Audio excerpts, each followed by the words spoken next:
इस वक्त eastern peripheral expressway पर हैं। आपने देखा होगा यहाँ पर 100 या 100 से ऊपर की रफ्तार में गाड़ियाँ भागती हैं, लेकिन आज वहाँ पर वो लग्जरी गाड़ियाँ नहीं दिखाई दे रही हैं, क्योंकि यहाँ पर किसान अपना ट्रैक्टर मार्च निकाल रहे हैं। आप देखेंगे जहाँ भी नजर जाएगी आपको किसानों के ट्रैक्टर नजर आएंगे। ये तस्वीरें सीधे हम ईस्टर्न पेरिफेरल एक्सप्रेसवे की दिखा रहे हैं और आप देखेंगे कि किसानों ने अपने ट्रैक्टरों से अपनी ट्रॉलियाँ निकाल दी हैं ताकि जो ट्रैक्टर है वो भी रफ्तार में जा सकें। उनका कहना है कि जो किसान है वो देश को खिलाता है, किसान अनाज पैदा करता है और यही वजह है कि उनकी अनदेखी हो रही है और एक तरीके से वो शक्ति प्रदर्शन कर रहे हैं। उनका कहना है कि सरकार को वो दिखाना चाहते हैं कि अगर सरकार ने 26 जनवरी तक उनकी मांगे नहीं मानी तो वो ऐसे ही दिल्ली के अंदर भी मार्च करेंगे और दिल्ली के अंदर भी ऐसे ही अपने ट्रैक्टर लेकर के घुसेंगे। इस आंदोलन ने आज़ादी के बाद जैसे पंजाबियों की शान हुआ करती ना, पंजाब और बंगाल वालों ने आज़ादी दिलाई, पंजाब का मान इज्जत सारे देश के संसार में बढ़ा दिया है।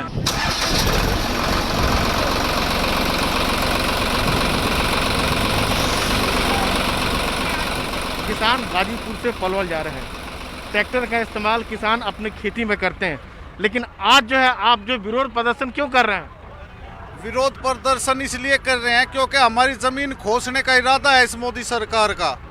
ये कॉन्ट्रैक्ट फार्मिंग नहीं चलेगी। लेकिन सरकार ये कह रही है कि ये जो नए कृषि कानून जो है ये किसानों के फायदे के लिए है। यह झूठी सरकार है, हमें इसका विश्वास ही नहीं। क्या पता कितने वादे कर ले, पहली सरकार में भी कर ले रही, अब की सरकार में भी ना कर लिए।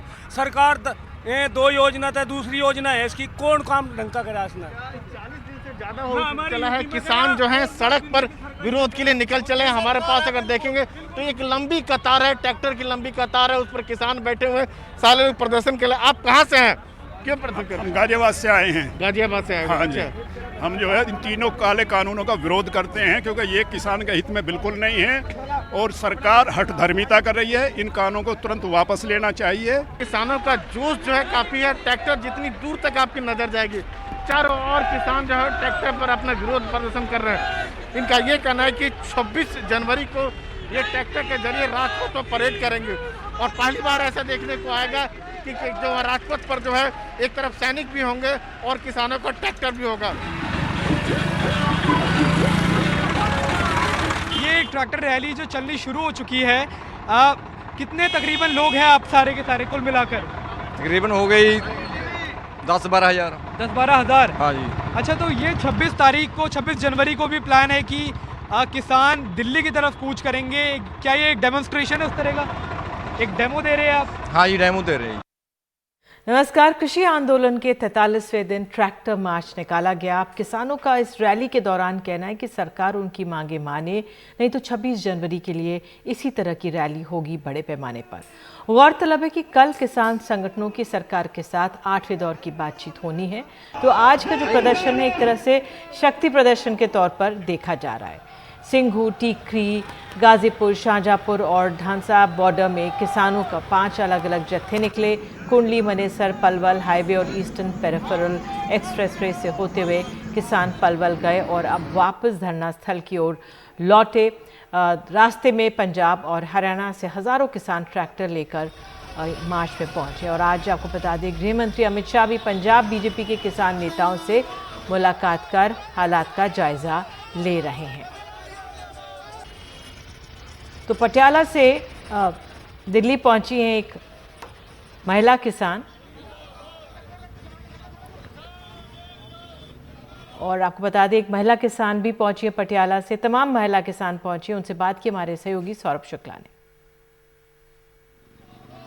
हम इस वक्त ईस्टर्न पेरिफेरल एक्सप्रेसवे पे हैं और कुछ तस्वीरें हैं वो भरोसा देने वाली होती हैं और संदेश भी।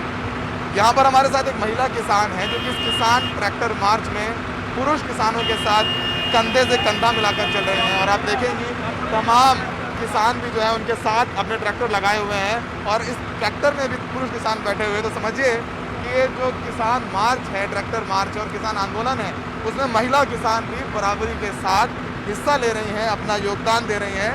और इनका नाम है कुलबीर कौर, ये पटियाला की हैं और इनके पति भी नहीं है और इनके बेटे की भी अभी कोविड से डेथ हुई है, और फिर भी ये पूरे जज्बे के साथ किसानों के साथ कंधे से कंधा मिलाकर यहाँ बैठी हुई हैं।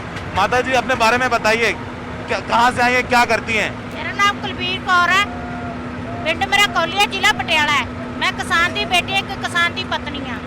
अच्छा। मेरे पति की डेथ 14 च हो गई है, बेटे मेरे की डेथ 20 ਦੇ ਵਿੱਚ कोरोना करके करती है इन्होंने। बेटे की भी डेथ हो गई है, पति की हो गया, मैं हाँ पति की भी हो गई। मेरे घर ਵਿੱਚ कोई नहीं, मेरे बेटे ਨੂੰ कोरोना नहीं सी, सरकार ने कोरोना कह के मार दिता। मेरे बेटे ਦਾ ਵਿਆਹ ਧਰਿਆ ਹੋਇਆ ਸੀ, मैं ਹੁਣ ਕੱਲੀ ਰਹਿ ਗਈ। मेरी जिंदगी कोरा कागज है, मेरा ਹੁਣ कोई नहीं हैगा। आपका कोई नहीं है? हिंदी बोल सकती है थोड़ा सा? हाँ जी, मेरा कोई नहीं हैगा। आपका कोई नहीं है? कोई नहीं है। आप किसानी करती हैं? हम किसानी करते हैं।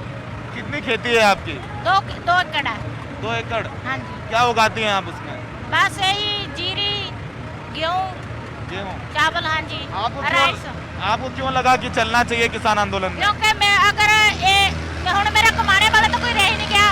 अगर जिन्हें काले कानून इन्हें मोदी ने लागू करते, मेरे पास तो वो भी जमीन नहीं रहेगी। मैं कहाँ से खाऊंगी? 2 रोटी तो मैंने भी खानी है।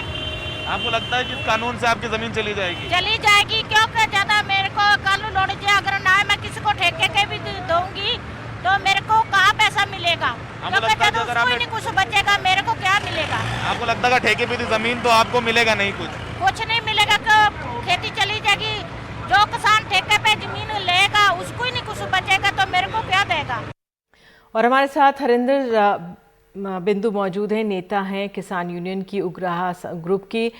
बिंदु जी, बहुत बहुत धन्यवाद जुड़ने के लिए। आप भी ट्रैक्टर चलाती हैं और हम देख सकते हैं बड़ी तादाद में महिलाएं भी आई हैं। क्या कुछ जायज़ा आप लोगों के पास कि कितनी बड़ी संख्या में महिलाएं किसान पहुंच रही हैं? इस आंदोलन में काफ़ी बड़ी गिनती में महिलाएं हैं जी वो पहुंच गई है। जब ये कहा गया था कि 7 जनवरी को ट्रैक्टर मार्च निकालना है, तो पंजाब से काफ़ी महिलाएं ट्रैक्टर चलाकर भी दिल्ली के बार्डरों पर आई है। जहां भी औरतों ने, महिलाओं ने ट्रैक्टर चलाए हैं, तो आज ट्रैक्टर मार्च निकाला गया है। इसमें भी काफ़ी औरतें आप ट्रैक्टर चला के और ट्रैक्टर पर बैठकर इस मार्च में शामिल हुई है, क्योंकि ये जो 3 खेती कानून है, इन कानूनों का हमारे किसानी पर बड़ा असर पैना है। इसको हमने समझा है, इसलिए हम बड़ी गिनती में महिलाएं आई हैं अपने भाइयों के साथ, अपने पिता के साथ कंधे से कंधा मिलाकर इस आंदोलन में डटे हुए हैं। जो सरकार हमारी ये 3 मांगे नहीं मांग रही, हम उसको चेतावनी दी है कि हम औरतें जो चूल्हा चौका संभालती हैं, वो चूल्हा चौका छोड़कर इस प्रोटेस्ट में आए हैं।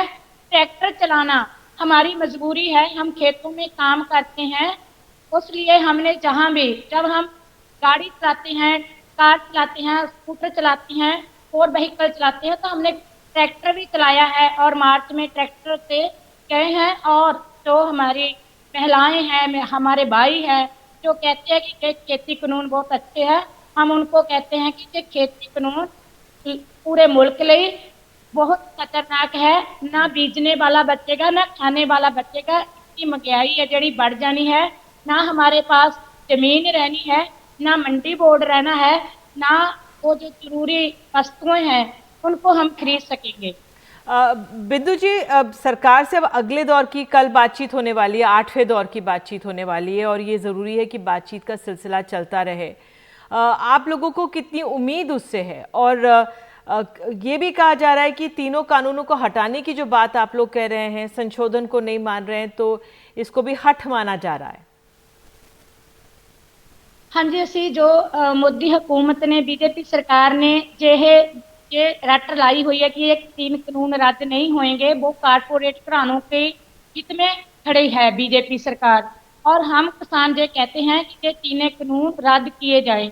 इसलिए वो कारपोरेट घरानों के लिए, उन कंपनियों के लिए ये 3 कानून रद्द नहीं करना चाहते।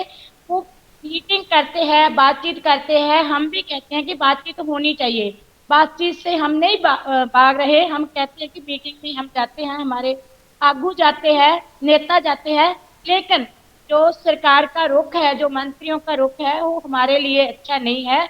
वो अभी भी इस जिद पर है कि ये 3 कानून रद्द नहीं किए जाएंगे, इनमें संशोधन या सौदे करवाई जा सकती। है जो हमें मंजूर नहीं। अच्छा, वो आपको मंजूर नहीं है। अब ये भी कहा जा रहा है, आपने बताया कि किस तरह से आप लोग बड़ी संख्या में आ रही हैं, जींद में ट्रेनिंग दी जा रही है महिला किसानों को ट्रैक्टर चलाने की, रैली में शिरकत करने के लिए कि वो भाग लेंगी 26 तारीख के लिए, उस लिहाज से क्या जानकारी?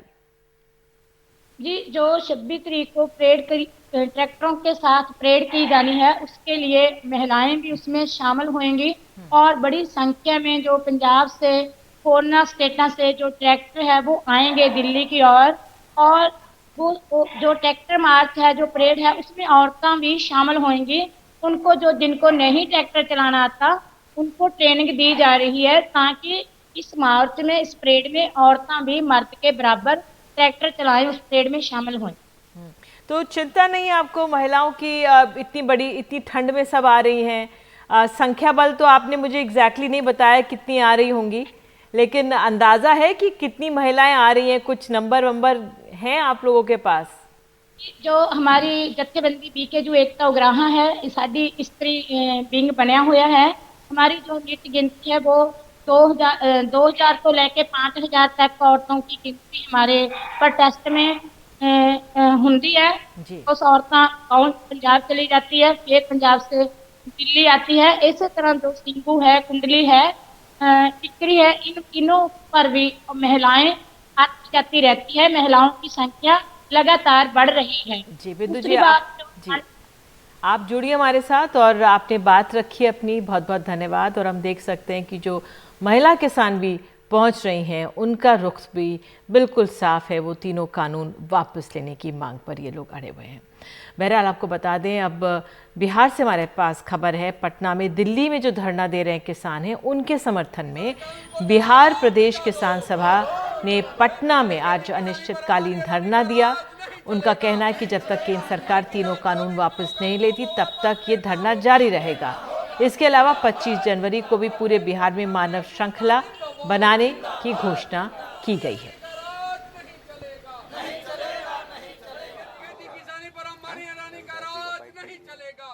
देखिए, सिर्फ यह पटना में धरना नहीं है, बल्कि बिहार के तमाम जिला मुख्यालयों पर यह धरना का कार्यक्रम आयोजित किए हैं। यह कार्यक्रम जो है, दिल्ली में जो लाखों किसान वहाँ टिकरी बॉर्डर और सिंधी बॉर्डर से लेकर के गाजियाबाद बॉर्डर पर लाखों की संख्या में उपस्थित हैं लोग। पूरे केंद्र सरकार का मानना है कि यह सिर्फ दिल्ली के, हरियाणा, पंजाब और पश्चिमी उत्तर प्रदेश में केवल यह आंदोलन है। यह केवल वहीं आंदोलन नहीं है, बल्कि पूरे देश का यह मुद्दा है और पूरे देश के लोग इस पर उतरे हुए हैं। लेकिन बिहार में कहाँ किसान दिख रहा है?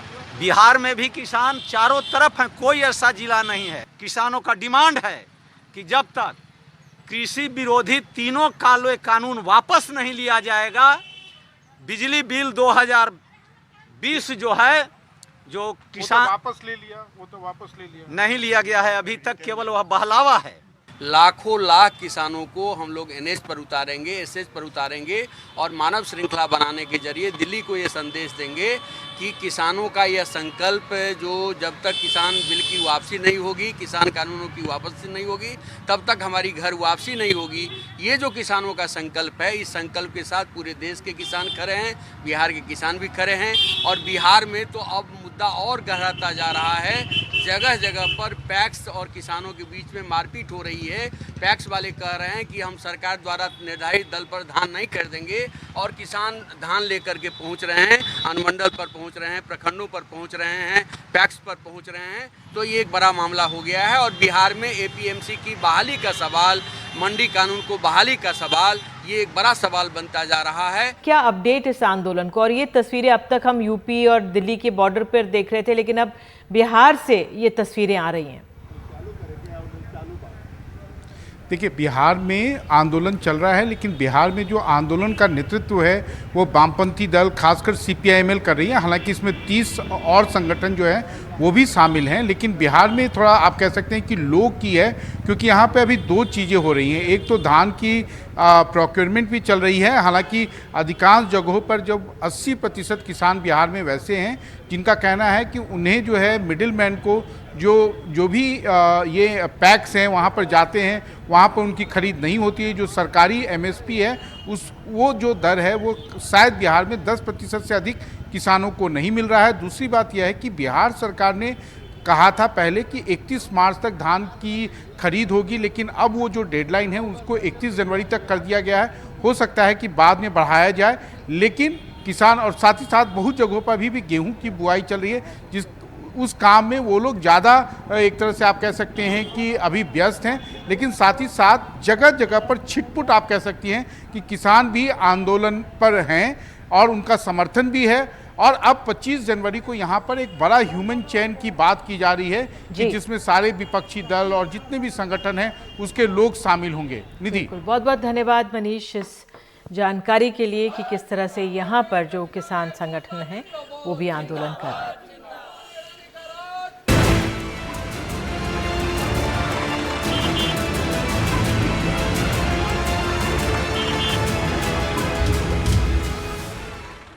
तो देश की बात में आगे, अब यूपी सरकार ने माना है मुस्लिम युवक के खिलाफ जबरन धर्म परिवर्तन का कोई सबूत नहीं।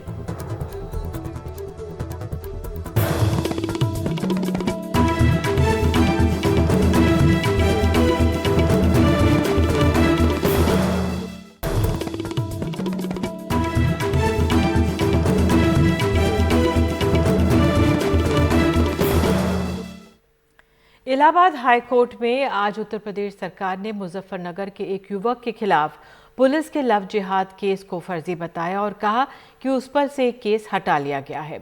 एक हिंदू शख्स ने अपने मुस्लिम स्टाफ पर आरोप लगाया था कि उसकी पत्नी को बहका रहा है। उसकी पत्नी अब उससे ज़्यादा प्रेमी को पसंद करती है। पुलिस ने युवक के खिलाफ लव जिहाद का केस दर्ज कर दिया था। तो हाई कोर्ट ने इस केस में कार्रवाई पर रोक लगाकर पुलिस से जवाब तलब किया था। कमाल खान की रिपोर्ट। कहानी यह है कि एक मजदूर सप्लाई करने वाले ठेकेदार ने एक नौजवान को सुपरवाइजर बनाया। वो उसके घर आने जाने लगा। ठेकेदार का इल्जाम है कि सुपरवाइजर से उसकी बीवी की मोहब्बत हो गई। बीवी अब अपने पति से खुश नहीं रहती। पिछले 1 साल से उसने मेरे घर में मेरी वाइफ को बरगलाना शुरू कर दिया मेरे खिलाफ, और उसको अपने प्रेम जाल में फंसा लिया, इससे कि 1 साल से मेरी वाइफ मेरे से बिल्कुल अलग रहना चाहती है और अभी भी वही स्थिति है। ठेकेदार का कहना है कि उसकी बीवी उससे बेवफाई कर रही है, अपने आशिक से अभी भी तोहफे कबूल कर रही है। उसका आशिक उसे रात में फ़ोन करता है। उसकी बीवी अपने शौहर के बजाय आशिक से ज़्यादा करीब है। उसके खिलाफ उनके बिरादरियों में भी बोल रहा, सबको बोल रहा, वहाँ पे सभी को मालूम है।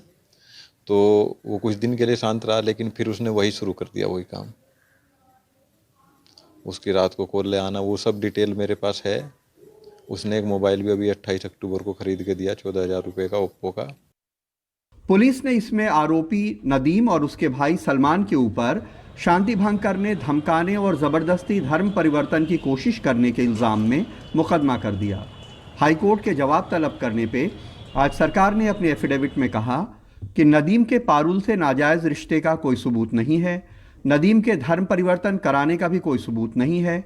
पारुल का भी कहना है कि उसका नदीम से नाजायज़ संबंध नहीं है। नदीम के भाई सलमान पर भी कोई आरोप साबित नहीं होता। ऐसे में सलमान पे कायम मुकदमा ख़त्म कर दिया गया और नदीम की चार्जशीट से भी ये आरोप हटा लिया गया। नदीम पे सिर्फ धमकी देने का केस चलेगा। एफिडेविट आया और उसमें उन्होंने कहा कि जो इनको जो एंटी कन्वर्जन लॉ यूपी का था उसमें जो नामजद किया गया वो गलत पाई गई। इन्वेस्टिगेशन में ऐसी कोई बात नहीं पाई गई कि इन्होंने किसी तरह से उसको लालच दे के या डरा धमका के या किसी प्यार के बहाने उससे शादी करने के लिए धर्म परिवर्तन की बात की गई हो। जाहिर सी बात है कि अगर इलाहाबाद हाईकोर्ट ने इस मामले में दखल नहीं दिया होता तो नदीम और उसका भाई पुलिस के बनाए फर्जी मामले में जेल की हवा खा रहे होते। हाईकोर्ट ऐसे कई मामलों में दखल दे चुका है और अगर कुछ और मामलों में दखल दे तो ऐसे बहुत सारे मामले पुलिस के बनाए हुए फर्जी निकलेंगे। इलाहाबाद में नितिन, मुजफ्फरनगर में दिलशाद और लखनऊ में कैमरामैन राजेश गुप्ता के साथ कमाल खान, एनडीटीवी इंडिया। लखनऊ में 1 मिनट में 30 गोलियां चलाकर सरेआम एक शख्स की हत्या कर दी गई। हत्या का आरोप आजमगढ़ जेल में बंद 2 माफियाओं पर है। इन पर 60 आपराधिक मुकदमे दर्ज हैं। ये लोग जेल में ही अपने अपराधों की हुकूमत वहां से चलाते हैं। जिस शख्स की हत्या हुई है वो एक एमएलए के कत्ल के मामले में माफिया के खिलाफ गवाह था। अब प्रशासन आजमगढ़ में आरोपियों के घर पर बुलडोजर चला रहा है। लखनऊ के बहुत पौश गोमती नगर इलाके में कल रात 8 बजे एक अजीत सिंह नाम के शख्स को गोलियों से भून दिया गया, जिसमें उसका साथी मोहर सिंह घायल हुआ और एक स्विगी का डिलीवरी बॉय भी। अजीत सिंह, मोहर सिंह दोनों हिस्ट्री शीटर हैं, उनके ऊपर तमाम क्रिमिनल केसेस थे। वो एक बुलेट प्रूफ कार से चलते थे ताकि कोई उनकी हत्या ना कर पाए, लेकिन जैसे ही वो अपनी बुलेट प्रूफ कार से नीचे उतरे कहीं जाने के लिए, उनके ऊपर 1 मिनट के अंदर 30 गोलियां चलाई गईं, यानी हर 2 सेकंड में एक गोली उनको मारी गई। अजीत सिंह आजमगढ़ में एक विधायक सर्वेश सिंह की हत्या के गवाह थे। सर्वेश सिंह की हत्या में सर्वेश सिंह के भाई की गवाही कल हुई थी और अब इसके बाद अजीत सिंह की गवाही होने वाली थी। हत्या के जो आरोपी हैं अखंड प्रताप सिंह और किंटू सिंह, वो आजमगढ़ की जेल में बंद हैं। इनमें से एक के ऊपर 60 से ज़्यादा क्रिमिनल केसेस हैं और एक के ऊपर 36 से ज़्यादा क्रिमिनल केसेस हैं। ये बताया जाता है कि वो आजमगढ़ से अपना अपराध का पूरा साम्राज्य चलाते हैं और उन्होंने ही, पुलिस का ऐसा कहना है कि अपने शूटर्स के ज़रिए इनको ख़त्म करवाया ताकि यह उनके ख़िलाफ़ गवाही न दे पाएँ। पुलिस ने अब कार्रवाई की है, प्रशासन ने आज आजमगढ़ में उनके घरों के ऊपर बुलडोज़र चला दिया गया है। लेकिन ये बात ज़रूर है कि जब यूपी के सारे अपराधियों के जेल बदले जा रहे हैं, वो अपने होम टाउन में रहने दिए जा रहे हैं जहां उनका सिस्टम काम करता है, क्या वजह है, वो कौन सा उनका जुगाड़ है, उनका रुतबा है जिसकी वजह से वो अपने होम टाउन के जेल में 2013 में हुई हत्याकांड में आज तक वहीं पे बंद हैं। इसके ऊपर सवाल ज़रूर उठता है। पुलिस ने आनन फानन में कार्रवाई करके केस को वर्कआउट कर दिया है। शूटर्स की गिरफ्तारी के लिए 5 टीमें बनाई गई हैं, जिन्हें ईस्टर्न यूपी के तमाम ज़िलों में भी भेजा गया है। लेकिन अगर जेल में सख्ती हुई होती और क्राइम के लिए जो इंटेलिजेंस सिस्टम है वो बेहतर काम कर रहा होता तो इस हत्याकांड की नौबत नहीं आती। लखनऊ में कैमरामैन राजेश गुप्ता के साथ कमाल खान, एनडीटीवी इंडिया। और देश की बात में आपको आगे बताएंगे। शोध में पाया गया है कि कोरोना वायरस हवा में 1 घंटे तक रह सकता है।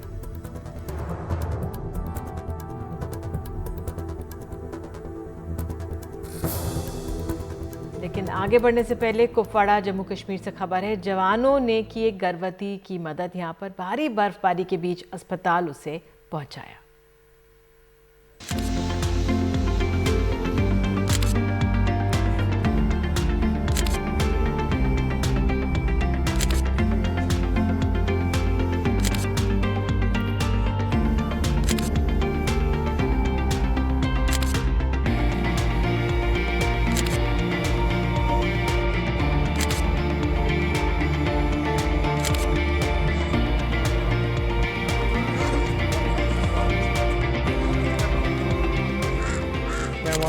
गेट पर गया और उन्होंने बहुत कदर की, वहाँ से पार्टी भेजी और हमारा मदद किया।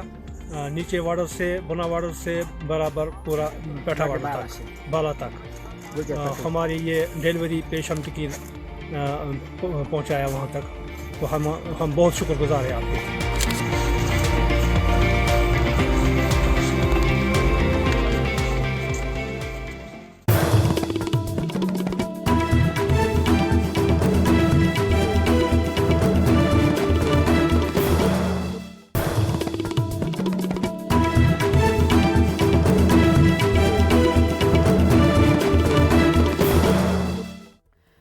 कोविड हवा के जरिए भी फैल सकता है, ये चर्चा तो लंबे समय से जारी है, लेकिन हमारी जो नई स्टडी आई है इसके सबूत भी मिले हैं। तो CSIR की 2 लैब्स की नई स्टडी में अलग अलग अस्पतालों के कोविड वार्ड्स में मौजूद हवा के सैंपल्स में कोविड का वायरस मिला है।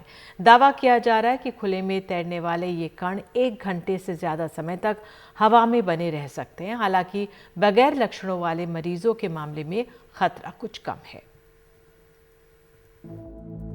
अब तक माना जाता है कि कोरोना के वायरस हवा में नहीं होते, लेकिन centre for cellular and molecular biology और CSIR institute of microbial technology की स्टडी का नतीजा कुछ और है। इसके मुताबिक कोरोना वायरस हवा में घंटों रह सकता है। नई स्टडी में दावा हुआ है जिन कमरों में कोरोना वायरस मरीजों ने ज्यादा समय बिताया, वहां वायरस हवा में 1 घंटे से अधिक समय तक पाया गया। मरीजों के बैठने के स्थानों से कुछ मीटर से अधिक दूरी पर भी वायरस हवा में मिला है। इस दावे की पुष्टि के लिए वैज्ञानिकों ने अलग अलग अस्पतालों के 64 से ज्यादा सैंपल लिए थे। स्टडी के लिए शोधकर्ताओं ने एयर सैंपलर के जरिए हवा से सैंपल इकट्ठे किए थे। फिर बाद में इन कणों का RT-PCR के जरिए टेस्ट किया गया। We have carried out extensive measurement of virus presence in the air by air sampling in different environmental context of hospitals or हम लोगों ने अलग अलग अस्पताल, कोविड वार्ड और होम क्वारंटीन वाले कोविड मरीजों के घरों से नमूने लिए हैं।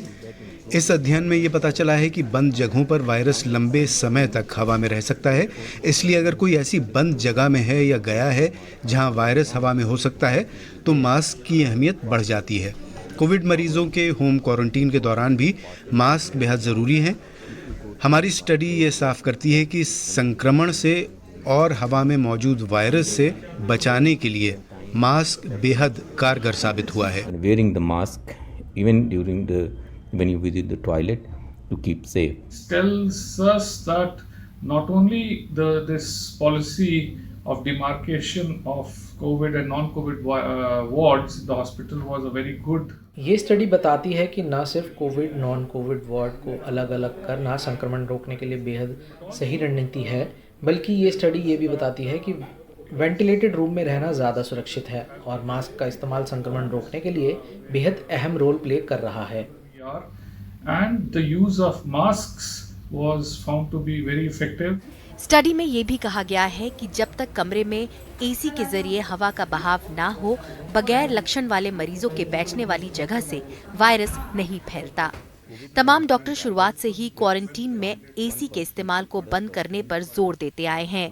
अगर आपके घर में ही कोई कोविड वाला पेशेंट हो तो उस इंसान को सबसे पहले तो जितना दूर हो सके बाकी सबसे दूर रहना चाहिए। सारे घर की खिड़कियां खोल के रखना चाहिए ताकि उसके मुंह से या उसके नाक से निकलती हुई ये जो बूंदें हैं, ये बूंदें दूसरों को लगे नहीं, दूसरों के नाक कान में जाए नहीं। उस इंसान वो अगर खुद इंसान मास्क पहन के रहता है घर में तो उससे और भी ज़्यादा वो संक्रमण दूसरे लोगों को नहीं लगेगा। केंद्रीय स्वास्थ्य मंत्रालय के मुताबिक देश भर में 43.96% कोविड मरीज जहां अस्पतालों में हैं, तो वहीं इनसे ज्यादा 56.04% मरीज होम आइसोलेशन में हैं। ऐसे में नई स्टडी घरों में क्वारंटीन मरीजों के लिए समझनी बेहद जरूरी है। मुंबई से पूजा भारद्वाज, NDTV इंडिया। और देश की बात में आगे बताएंगे, कर्नाटक में स्कूल तो खुले पर अभिभावक क्यों हैं परेशान।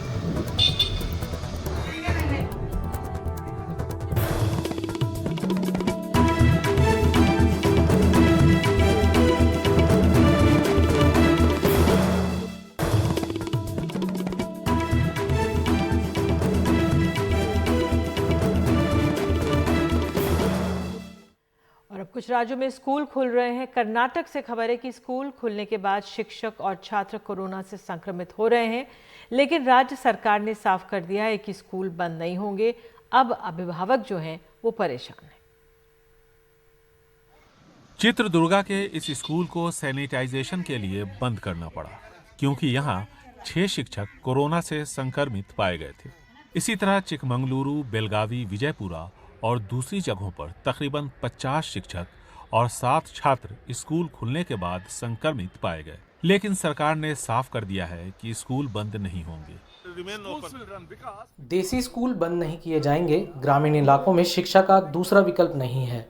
ऐसे में इन छात्रों का काफी नुकसान होता है। क्लासेस चलती रहेंगी।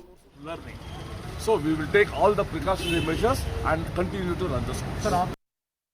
सरकार का कहना है कि 10वीं और 12वीं के छात्रों के लिए क्लासों में आना जरूरी नहीं है, यानी जो नहीं आना चाहते वो ना आए। स्कूल को सुरक्षित रखने के लिए प्रोटोकॉल का पूरा पालन किया जा रहा है। सरकार के मुताबिक ज्यादातर शिक्षकों ने स्कूल खुलने से पहले कोरोना टेस्ट करवाया था, लेकिन रिपोर्ट देर से आई। डर की बात यही है कि वहाँ पे जहाँ पे हम धोते हैं, टॉयलेट्स वगैरह यूज़ करते हैं, तो वो सब कॉमन रहता है, तो डर लगता है कि भेजना है या नहीं भेजना है, हमें डिसीजन नहीं ले पा रहे हैं हम। वैसे बेंगलुरु को छोड़ दे तो ग्रामीण इलाकों में हाजिरी 50% से ऊपर रही है। उत्तर कन्नड़ा और उडुपी जिलों में 80% से भी ज्यादा। कर्नाटक में पिछले 1.5-2 महीनों में कोरोना के मामले तेजी से कम हुए हैं। ऐसे में सरकार हालात ठीक करने की कोशिश में लगी है। वैक्सीन तैयार है। सरकार को लगता है कि ऐसे हालात में जोखिम उठाने में कोई हर्ज नहीं है। बेंगलुरु से कैमरामैन कुमार के साथ निहाल खिदवई, एनडीटीवी इंडिया। पंजाब में स्कूल खुल गए। 5वीं क्लास से आगे के हाजिरी उतनी ज्यादा नहीं दिख रही है। लुधियाना में कुछ माता पिता नाराज दिख रहे हैं सरकार के फैसले से। कोविड-19 आने के 10 महीने बाद पंजाब में गुरुवार को स्कूल तो खुल गए, लेकिन उनमें हाजिरी कम ही रही। स्कूल वाले ये भी ठीक से समझ नहीं पाए कि महामारी के दौरान अभिभावकों की लिखित रजामंदी जरूरी है या नहीं। निशा जैसे सरकारी स्कूलों के छात्र खुश हैं कि अब उन्हें अपने गैजेट के सहारे ऑनलाइन क्लासें नहीं करनी पड़ेंगी, लेकिन निशा स्कूल अपने माँ बाप की रजामंदी की चिट्ठी के साथ नहीं आई है। ऑनलाइन क्लासेस पे समझ तो आता था, बट उतना ध्यान नहीं होता था। क्लासेस में अच्छे से समझाते टीचर्स, तो पढ़ने में भी ठीक रहेगा। हमारे पेरेंट्स भी बहुत तैयार थे, मतलब वो भी खुश थे कि स्कूल खुल रहे हैं। हालांकि शिक्षकों ने इस बात का ध्यान रखा कि शिक्षा विभाग के बनाए नियमों का पालन किया जाए। बहुतों को ये पता नहीं था कि लिखित रजामंदी जरूरी है या नहीं, क्योंकि इसकी अधिसूचना एक शाम पहले ही आई है। स्कूल तो जी हमारे अक्टूबर से ही खुले हैं, 9 से 12 तक, क्योंकि हमारा हाई स्कूल है, तो 9th और 10th के बच्चे तो ऑलरेडी अक्टूबर से आ ही रहे हैं, जिन बच्चों की हमारे पास कंसेंट लेटर है। सर अभी हम चेक करेंगे कि किन के पास हैं, जिनके पास नहीं है उनको हम आज तो रखेंगे, पर उनको समझाएंगे कि वो कल कंसेंट लेटर लेके आएँ, तभी हम उनको अलाउ करेंगे। हालांकि निजी स्कूलों ने स्कूल खोलने के फैसले का स्वागत किया, लेकिन उनका ये भी मानना था कि ऐलान जल्दबाजी में किया गया। ਇਹ ਫੈਸਲਾ ਆਲ ਆਫ ਅ ਸਡਨ ਆਉਣ ਕਾਰਨ ਸਕੂਲਾਂ ਦੇ ਵਿੱਚ ਪੁਖਤਾ ਪ੍ਰਬੰਧ ਨਹੀਂ ਕੀਤੇ ਜਾ ਸਕੇ। ਇਹਨਾਂ ਦੇ ਵਿੱਚ 2 ਤੋਂ 3 ਦਿਨ घट तो घट लगते हैं। अब सबसे बड़ी चिंता अभिभावकों के लिए भी है और टीचर्स के लिए भी है कि वो बच्चों को कैसे ये मेंटेन करें, ये इंश्योर करें कि क्लासेस लगने के बाद या स्कूल आने के बाद वो फिज़िकल सोशल डिस्टेंसिंग भी मेंटेन करें, सैनिटाइजेशन वगैरह पे भी ध्यान दें और आपस में फ़िज़िकल डिस्टेंस को भी मेंटेन कर सकें। मोहाली से मोहम्मद गजाली, एनडीटीवी इंडिया।